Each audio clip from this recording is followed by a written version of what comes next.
Hello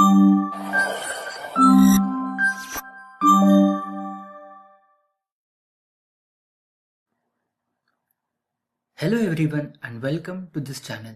तो आज हम लोग करने वाले हैं इलेक्ट्रिकल साइंस में हमारा अगला topic that is electrical energy and power.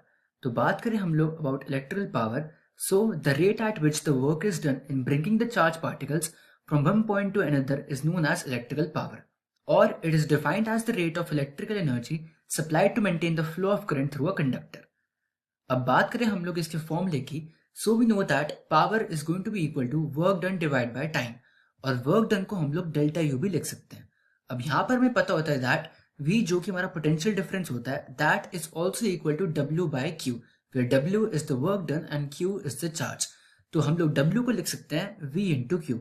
अब यही वैल्यू अगर मैं हमारी फर्स्ट इक्वेशन में पुट कर दूं तो मेरे पास पावर की फॉर्मूला आ जाएगा which is V into Q divide by T. Now we know that Q by T मेरा करंट के बराबर होता है, तो यहां से मेरे पास पावर का फॉर्मूला आ गया which is V into I.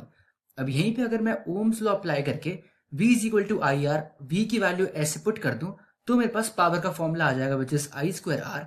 And यहीं पे अगर मैं I की जगह V बाय आर पुट कर दूं तो मेरे पास पावर का फॉर्मूला आ जाएगा which is V by are.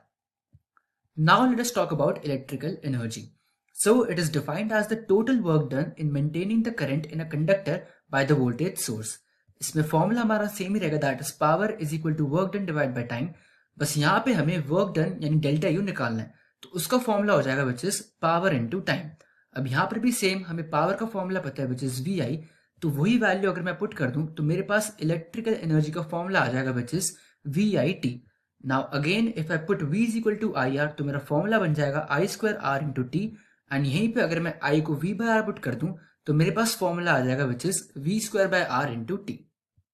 Now let us talk about the most important topic which is node, path, loop and branch. So what do we mean by a node?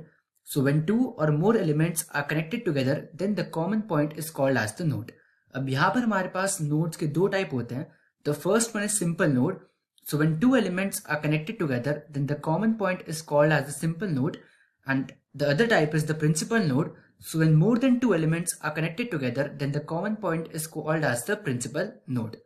तो यहाँ पर है हमारे पास circuit, and इससे हम लोग ये सारे कन्वेंशन समझते हैं। तो अगर मैं मानूं कि यहाँ पे मेरा कोई नोड है, तो यहाँ पे हम लोग देख सकते हैं ये मेरा नोड दो एलिमेंट से कनेक्टेड है, एक तो रेजिस्टर से एंड दूसरा मेरे वोल्टेज सोर्स से, तो इसलिए हम इसको सिंपल नोड बोलेंगे। बट वहीं पे अगर मैं इस नोड की बात करूं तो यहाँ पर मैं देख सकता हूँ कि ये मेरा R1 से भी कनेक्टेड है, R2 से भी कनेक्टेड है एंड R3 से भी कनेक्टेड है। So it is connected with more than two elements, इसलिए हम इसको प्रिंसिपल नोड बोलेंगे। सिमिलरली अगर मैं इस नोड की भी बात करूं तो ये भी मेरा voltage source R2 resistor and R3 resistor से कनेक्टेड है, तो इसलिए इसको भी हम लोग प्रिंसिपल नोड बोलेंगे। अब हम लोग बात करते हैं about the next convention which is path. तो पाथ एक पर्टिकुलर सर्किट में कितने भी एग्जिस्ट कर सकते हैं। तो अगर मैं बोलूं कि ये मेरा एक नोड है एंड ये मेरा दूसरा नोड है, तो इनके बीच में जो भी डिस्टेंस में ट्रैवल करता हूं this is known as path. अब एक पाथ मेरा ये भी हो सकता है, एक पाथ मेरा ऐसे भी हो सकता है एंड एक पाथ मेरा ऐसे भी हो सकता है, and so on. Now let us talk about loop. So the starting node and the ending node of a path is same. तो अगर मैं इस नोड को एज अ रेफरेंस ले लूं एंड मैं यहां से स्टार्ट करता हूं एंड मैं वापस घूम फिर के वापस अगर इसी नोड पे आ जाऊं तो हम इस पूरे पाथ को लूप कहेंगे। Now let us talk about the last convention which is branch. So it is a single path that is one element with node at each and. अब इसका मतलब क्या हुआ कि बीच में हमारा कोई भी एलिमेंट होगा एंड उसके राइट एंड लेफ्ट साइड पे हमारा एक नोड प्रेजेंट होना ही चाहिए। तो अगर मैं बात करूं R1 की, तो यहाँ पे हम देख सकते हैं कि यहाँ पर मेरा एक नोड है एंड यहाँ पर मेरा एक नोड है, तो ये मेरी एक ब्रांच बन गई जिसको हम लोग B1 बोलेंगे। सिमिलरली मैं R2 की बात करूं तो यहाँ पर मेरा एक नोड है एंड यहाँ पर मेरा एक नोड है, तो इसको हम लोग B3 ब्रांच बोल सकते हैं। बात करें हम लोग R3 के बारे में, तो यहाँ पर मेरा एक नोड है एंड यहाँ पर मेरा एक नोड है, तो ये मेरा हो जाएगा B2। एंड बात करें हम लोग इस पाथ की, तो यहाँ पे मेरा एक नोड है एंड यहाँ पे मेरा एक नोड है एंड इसके बीच में हमारा वोल्टेज सोर्स आ रहा है, तो ये भी मेरा एक ब्रांच बन जाएगा। तो यहाँ पे हमारे टोटल में 4 ब्रांचेस हमें दिख रही है इन दिस पर्टिकुलर सर्किट।